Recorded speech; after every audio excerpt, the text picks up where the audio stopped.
Hello, this is Ami Diamond. In this episode, I'd like to show you the issue of working with Microsoft Forms. Actually, you can create forms in several ways. One is just to go to the form and click the new form, and then you can also share and collaborate with another user, and he can also edit. That's fine. The issue is that when you click on Open Excel, it actually downloads each time the file. What if you want that there'll be only one file? So the way to do it is actually to go to Microsoft Excel online, and we will create a new file. And under Insert, we will choose Form and New Form.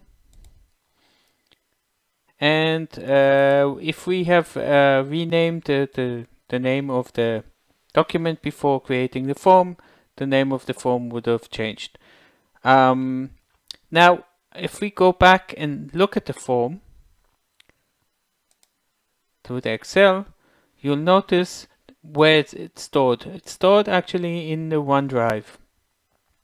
You see Book 4, and it's private. That means no matter if I add editing rights to a user, so I could go here under share, collaborate under share, and I will choose specific people.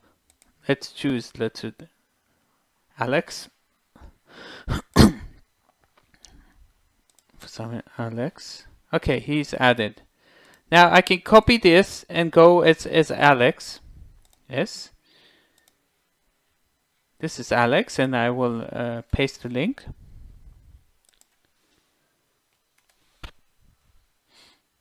And you see me as Alex. It shows also that Ami's on the other, and I could add some questions.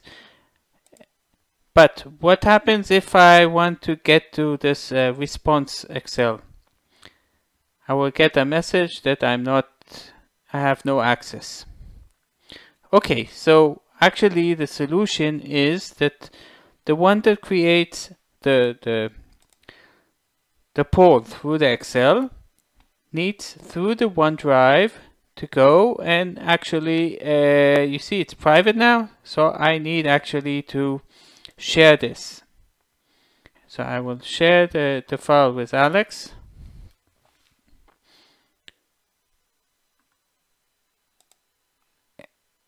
And I will send it. And now we will see that actually the status has changed. Sorry, the privacy is now shared. And now if Alex tries to access this file, yes, let's refresh. So he will have access. So adding collaboration to the form does not give access actually to the file which the results are stored. So it's very important if you create a form through Excel and it's stored in your OneDrive, then you need also to give read or edit rights to the other user.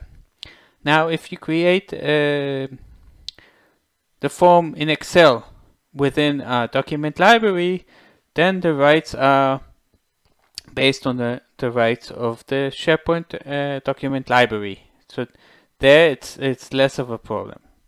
That's it. Thank you and have a good day. Goodbye.